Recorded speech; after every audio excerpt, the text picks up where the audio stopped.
Bem-vindos ao Finanças a Contar desta semana. Vamos falar de meios de pagamento. Quais serão os meios de pagamento? Será que podemos fazer pagamentos com toda a segurança? Que cuidados devemos ter e as principais recomendações? É para nos responder a estas e outras questões que a nossa convidada, a doutora Francisca Oliveira, administradora do Banco de Portugal.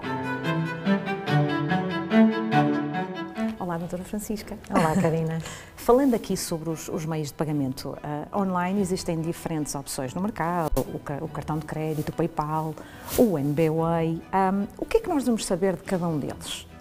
Ora bem, é muito importante, a primeira coisa que eu acho que é fundamental as pessoas terem a certeza é que a instituição de pagamento que nos está a providenciar um determinado meio é uma instituição que é supervisionada pelo Banco de Portugal, que é para termos a certeza que existe o controle e a supervisão e até, se alguma coisa corre mal e nós, por exemplo, temos que fazer uma reclamação, temos uma entidade como o Banco de Portugal, que vai olhar para a nossa reclamação e tentar nos ajudar. Existem algumas instituições, por exemplo, o PayPal é de facto uma instituição que não tem sede em Portugal, tem sede no Luxemburgo e por isso não é supervisionada pelo Banco de Portugal, por exemplo. Ainda assim é uma instituição que está completamente habilitada para operar em Portugal e nesse sentido tem a legitimidade e o conforto de ser uma instituição com legitimidade para operar e para nós utilizarmos para meios de pagamento. E depois é necessário conhecermos as especificidades de cada um dos meios de pagamento. Como é que eles devem ser utilizados em segurança, quais são os cuidados a ter com cada um deles, os custos associados a cada um deles e tudo isso tem que se ver junto da instituição de pagamento que providencia precisamente o meio. Sim, porque nós temos, por exemplo, no caso do MBWay, cada banco pratica a sua comissão, não é, doutora Francisca? Temos que estar atentas a isso também. Exatamente. No caso do MBWay, o MBWay é um meio de pagamento que é providenciado pela CIBS e ao qual se associa um cartão, ou vários cartões de crédito e de débito, mas depois toda a parte da operação das transferências que se faz, os pagamentos, é responsabilidade da instituição detentora do cartão. Portanto, por exemplo, o meu banco, eu tenho o meu banco, tenho um cartão, tenho o meu cartão associado ao MBWay, tudo isso depois é responsabilidade da instituição e nesse sentido é exatamente como a Karina estava a dizer, existem pressários específicos de cada uma das instituições. Isto porque às vezes as pessoas que utilizam, por exemplo, o PayPal ou o MBWay pensam que no caso de acontecer alguma situação ou de uma transferência não ter sido feita, ou, às vezes pensam que é um bocadinho o MBWay para o MBWay que tem, e não, é precisamente o banco que tem que dar este apoio, não é? Em relação ao pagamento propriamente dito, sim, é o banco ou a instituição associada que tem que dar o apoio. No caso, por exemplo, do MBWay, a plataforma eletrónica, portanto, a plataforma, a app que nós temos no telemóvel, é a responsabilidade da CIBS, portanto, toda a parte digital e tecnológica por trás é a responsabilidade da CIBS, mas toda a parte de mexer no dinheiro e transações com o dinheiro é da responsabilidade da instituição e, portanto, tem toda a razão, é a instituição que tem que ser responsável. No limite, somos nós que temos de ser responsáveis pela boa utilização do meio de pagamento, não é? Mas se alguma coisa corre mal ou se há algum problema, é com a instituição que temos que ver e não com a CIBS, não é? É fácil aderir a estes meios de pagamento, não é, doutora Francisca? É fácil, eles são diferentes. Os cartões, tipicamente, são associados a contas ou quando não, tem que se fazer uma subscrição do cartão. O PayPal é uma conta, nós temos de ter uma conta junto da instituição, portanto, enquanto o MBWay é uma aplicação associada à nossa conta ou aos nossos cartões, a verdade é que o PayPal é ela própria, uma instituição e, portanto, nós temos de ter uma conta na PayPal, temos de abrir uma conta na PayPal, à qual depois podemos associar cartões e pagamentos da nossa conta. Não é? Portanto, é tudo um bocadinho diferente. Mais uma vez, o importante é nós conhecermos, percebermos e fazermos as coisas de forma cuidadosa e segura. Vemos cada vez mais o consumo também a aumentar e estes meios acabam por ser uma alternativa muito interessante e também facilitadora naquilo que são os pagamentos. Subiram também aqui a questão das denúncias de fraude e de burla. Que cuidados é que devemos ter, Dr. Francisco? O que é que recomenda aqui, que também é muito importante? Eu acho que é absolutamente fundamental, primeiro que tudo, as pessoas saberem o que existe. Ou seja, saberem o tipo de fraude que existe e como é que elas podem apanhar. Desde aquelas palavras todas, não é, que temos agora, o phishing, o smishing, o vishing, são tudo formas que os burlões, quem está a tentar, acede aos nossos meios de pagamento e os utiliza por nós e nos... portanto, primeiro é perceber o que é que existe e que tipos de fraude é que existem e como é que eu as posso evitar. E depois é perceber que há um conjunto... Devemos sempre fazer tudo de forma segura. porque há um conjunto de formas de nós sermos atacados, digamos assim, e temos de ter completa segurança naquilo que estamos a fazer. Por exemplo, recebemos um e-mail do banco com um link, evitar carregar no link. Vamos ao site do banco e vemos no banco aquilo que se está a fazer. Até a app do telemóvel é segura. Vamos à app ver o que é que o banco nos poderia querer pôr a fazer. Não clicar no link. Ou então estamos no site do banco e abre uma janela que nos pede alguns dados. Não fazer isso. Ou através mesmo de SMS, que também é muito na moda, não é? Muito na moda. E, portanto, não fazemos nada que não tenhamos a certeza absoluta que é a instituição com que estamos a lidar que nos está a pedir. E desconfiar quando nos pedem para fazer um simples pagamento, por exemplo, com cartão de crédito e nos começam a pedir passwords e informação relativamente aos nossos dados pessoais, desconfiar quando as coisas não são normais, não são aquilo a que estamos habituados. E, no limite, contactar sempre as instituições. Porque às vezes as próprias mensagens desse tipo de comunicação são muito aguerridas, no sentido de que a pessoa tem que fazer aquilo no imediato, não é, doutora Francisca? Esse eu acho que é um dos grandes truques, de uma das coisas que é o spooning, que é fazerem-se passar pela própria instituição, é pôr-nos um bocadinho em pânico, em alerta, e ligarem-nos a dizer estão a mexer com o seu cartão, não sei onde, na China, e estão a fazer pagamentos e é preciso atuar já, tem que nos dar o seu isto, o seu aquilo, e as pessoas ficam aflitas, não é? Nem pensam com calma e acabam por muitas vezes responder.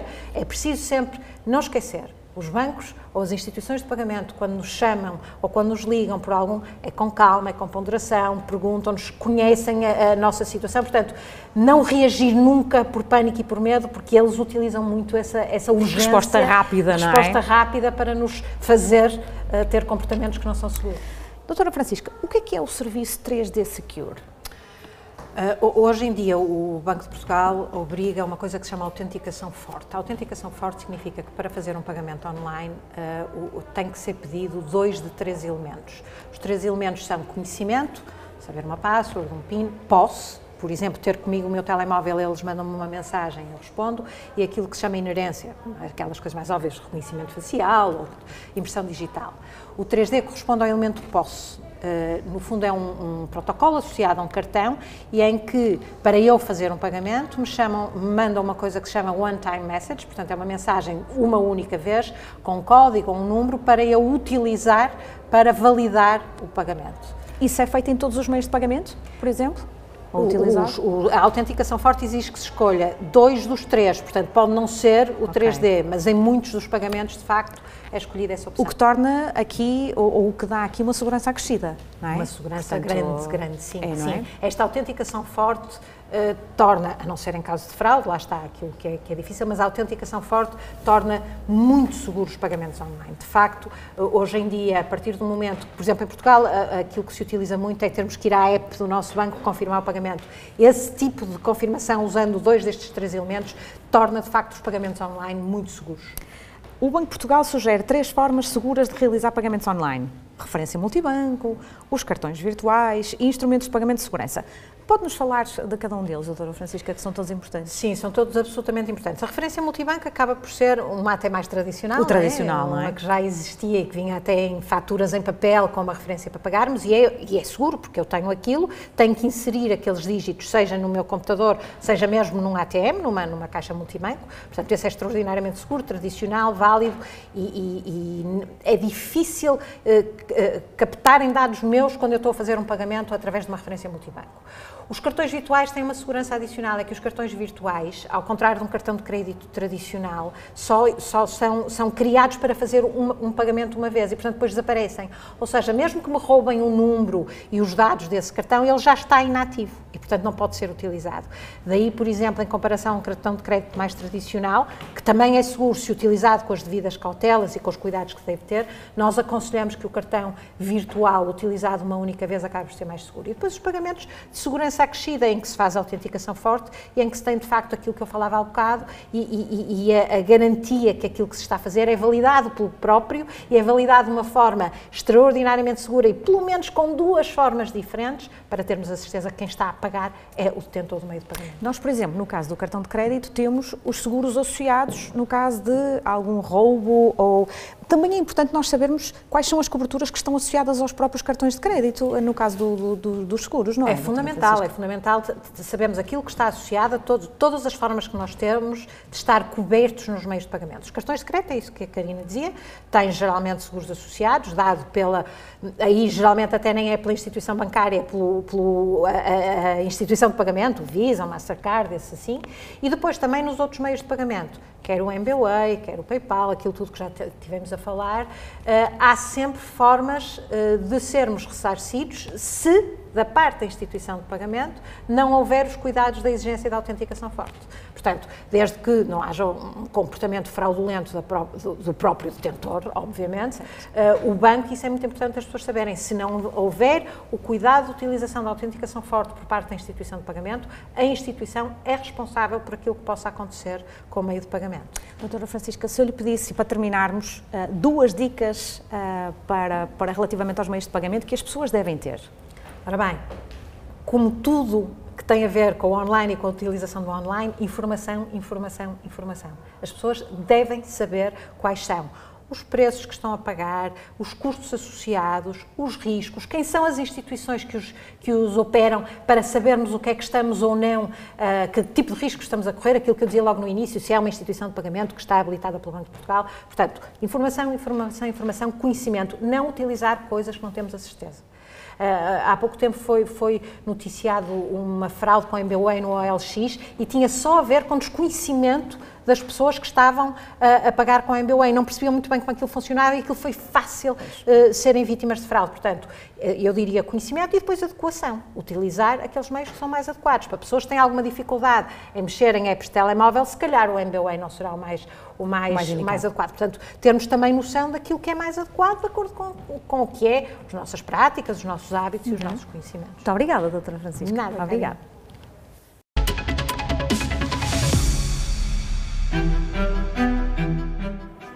Já sabe, pode enviar as suas dúvidas ou questões para o e-mail habitual finançasacontar@portocanal.pt. Conto consigo na próxima semana para se juntar a nós. Até lá, fique bem!